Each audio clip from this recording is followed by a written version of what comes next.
মাননীয় স্পিকার, আপনি আমার বাবার কলিগ ছিলেন। আচ্ছা 3 মিনিটে শেষ করুন। জি, 3 মিনিট।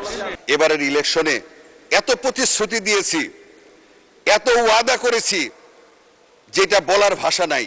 মাননীয় সদস্য 2 মিনিটের মধ্যে বক্তব্য শেষ করেন। 2 মিনিটে কি হবে? Yes please.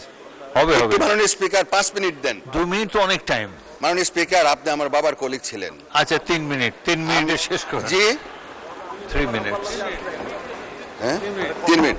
জি, মাননীয় স্পিকার, যাই হোক, এই বাজেট নিয়ে আলোচনা করলে দীর্ঘ সময়ের প্রয়োজন। আমি আমার শেরপুর নিয়ে আলোচনা করতে চাই। মাননীয় স্পিকার, আমার শেরপুর একটা ছোট্ট জেলা। এই শেরপুরের খুব একটা পরিচিতি ছিল না। আমাদের অনেক মানুষ মনে করতো এই শেরপুর কি বগুড়া শেরপুর কিনা। এই শেরপুর জেলা হিসাবে পরিচিতি পেয়েছে অল্প সময়ের হলো। এই ছোট্ট জেলার আমার আসনটি হচ্ছে শেরপুর 3, মেঘালয়ের পাদদেশে অবস্থিত, পাহাড়ি এলাকায় অবস্থিত।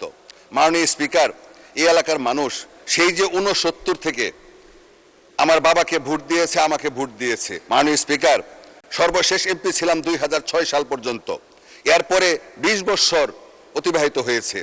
এই 20 বছরে যে উন্নয়নগুলি করেছিলাম, সেই উন্নয়নগুলির সংস্কার হয় নাই, মেরামত হয় নাই। যে এলাকাগুলি বিএনপির এলাকা ছিল, ওই এলাকাগুলির রাস্তাঘাট বিগত ফ্যাসিস্ট সরকার করে নাই। মাননীয় স্পিকার, এবারের ইলেকশনে এত প্রতিশ্রুতি দিয়েছি, এত ওয়াদা করেছি, যেটা বলার ভাষা নাই। এই 17 বছরে আমার আসনটা বিএনপির আসন।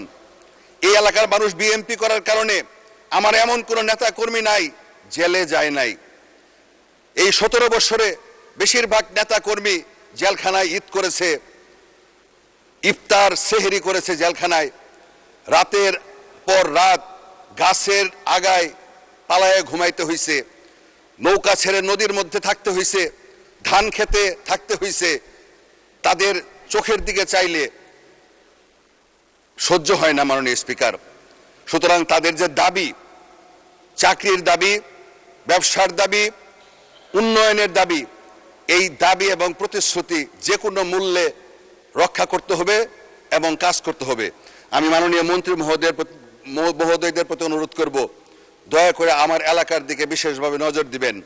মাননীয় স্পিকার, আমার মহারশী নদী, সোমেশ্বরী নদী, চীনের যেমন দুঃখ ছিল হুয়াংহু, আমার এলাকার দুঃখ এই 2টা নদী।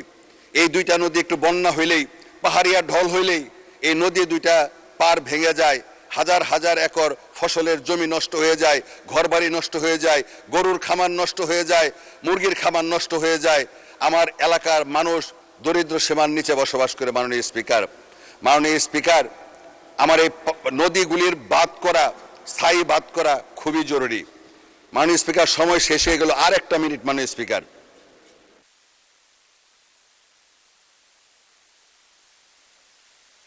কি করবেন আর 1 মিনিট দিয়ে?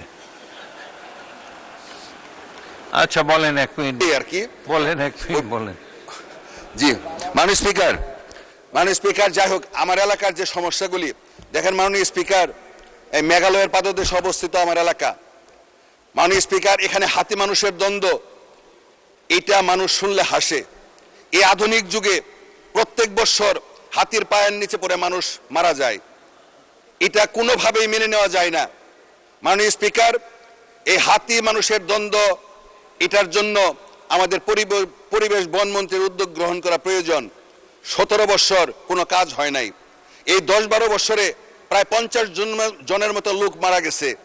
বহু আবাদি ফসলি জমি, ফসল পাকার পরে এই হাতির খাদ্য না থাকার কারণে এই ধান ক্ষেতের ধান তারা খেয়ে ফেলেছে, বহু বাড়িঘর তারা ধ্বংস করছে। মাননীয় স্পিকার, এই হাতি সংরক্ষণ প্রকল্প আছে, এই প্রকল্পের টাকা বৃদ্ধি করা হোক। এই বাংলাদেশের যে কয়টি ধন্যবাদ মাননীয় সদস্য।